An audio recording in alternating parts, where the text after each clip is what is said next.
everyone, welcome back to my channel. It's Rosie here. Alright, so in today's video, I'm going to be doing a photorealism challenge. So as you can see, I've drawn some photorealism pictures in the past, and this is the one we're going to be trying today.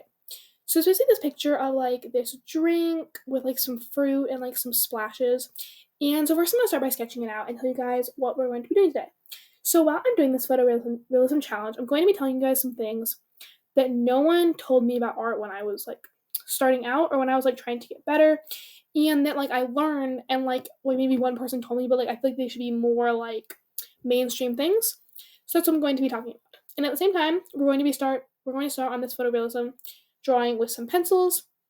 So basically, I haven't done a photorealism object drawing in a while. You guys might have seen some shorts or something, but as far as a photograph picture, trying to draw a photograph and then recreate that, I haven't done that in a while. So that's what we're going to be trying to do today.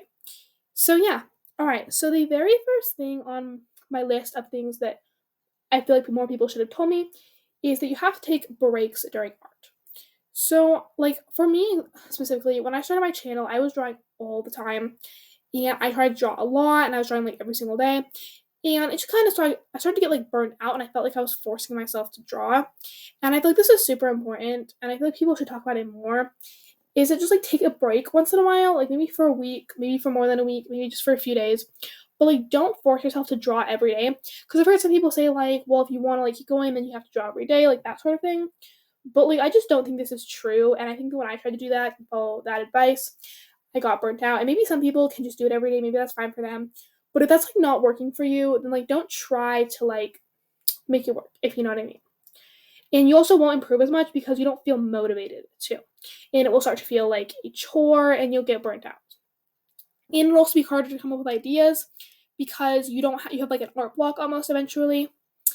Alrighty, so the second thing is you have to identify your light source.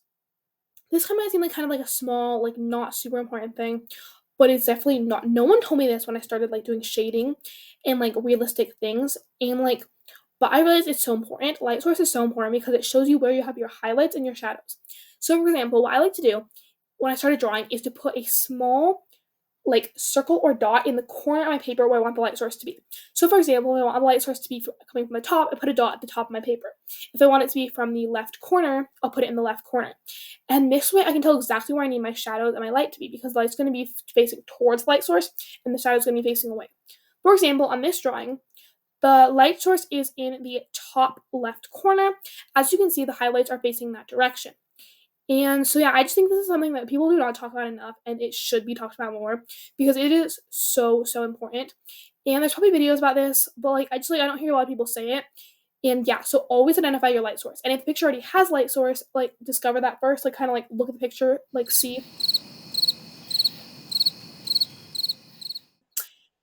And yeah, okay. So here, 4 months later, this is what. So now we're getting back to it, and I had a bit of an issue here, which is that I could not find the exact colors I used before. So I was kind of trying to experiment and find some new colors. So yeah, you can see me try to match those colors up. But yeah, so I took a long break from this drawing. But honestly, that's what I was saying. That's kind of what I needed, was a break from this, because when I came back, I was super motivated to finish it. I finished it so quickly because I was ready to start drawing it. That's just a good example of how taking a break can be a good thing. Okay, so yeah, so that's what I'm saying. Light source is super important. So always make sure you discover your light source before you start on a drawing. Okay, so number 3 is start with realism to get to cartoonism. So I understand that I feel like when you start out with art, trying to find an art style can be daunting at first, because obviously realism is just realism, and maybe you used to draw more of a kid style, but use realism first. So try making realistic drawings, and then what features do you like drawing? Do you like drawing eyes? Do you like drawing the hair? Do you like drawing the body? And try to exaggerate the features that you like. If you like drawing eyes, maybe try to make more bigger, non-cartoonish eyes, if that's what you want to do. Or exaggerate facial features. Or if you don't like drawing noses, try making small noses and more of an anime style. That's my advice. I would say just try to exaggerate the features you like and kind of play around with that for a while until you kind of find something that seems better for you. I'm not saying don't ever draw the features you don't like, but if you're trying to find an art style, that might be a good place to start. I do a video all about art style if you guys want to check that out. So yeah. Alrighty, so the last and final thing is to do different things so you don't get bored with your comfort zone. So I'm gonna go and explain a little bit more about this in a minute, but first I want to talk about this drawing a bit. So as I was saying, I took a break from this for a very long time and I came back to it. And to be honest, this was very nice for me because like I was saying, like doing different things so you don't get bored. This was like a super good change from like my normal marker drawings because normally I just do drawings that are like kind of like cute and like in my art style. And I feel like doing this drawing was kind of a nice like cleansing thing for me because I like got outside of my comfort zone and it ended up being really fun. I like the way it turned out. So I just wanted to say that about this part as I get into it more. Okay, so the first thing I'm going to say is if you draw a lot of one thing, then you're only going to improve at that thing. Like for me, I drew a lot of people, like cartoonish people, and I think I got a lot better at that, definitely. But that didn't make me improve at other styles of art. And I think that that was an important thing for me to realize is that if you draw the same thing all the time, you won't get better at anything else. And I think the same thing, like I always draw a lot of girls, and I never drew guys. And I realized I was never going to get better at guys if I didn't start trying. So yeah, that's just kind of a realization for myself. And trying other things will also help you with the things you're most comfortable with because art is all connected. And yes, you won't get better at things if you stay inside your comfort zone, but trying other things can also improve what you're doing. So for example, this drawing, I focused a lot on shading.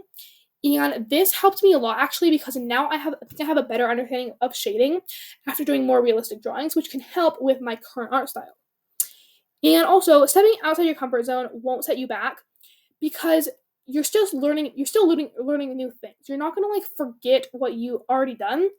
There's no downside to it. And your comfort zone is merely what you're used to. It's not going to like mess you up a bunch if you go outside of it because you're not just going to forget everything. And I think that's important because I think people get scared to leave their comfort zone because they're worried like I don't know, like they're gonna mess up or they're gonna do badly, but you can always go back to your comfort zone. Don't like view it as like a box that once you step out of, you can't get back into. Like you can always go back to your comfort zone if you need to. That's why stepping outside of it shouldn't be like that daunting. Yeah, so these are just kind of some things that I've learned about art. And as you can see, I was kind of having some fun experimenting with this drawing and like blending in the white highlighter.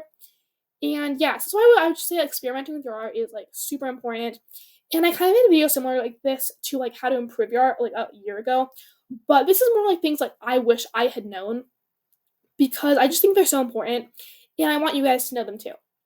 So yeah, also thank you guys so much for 600 subscribers.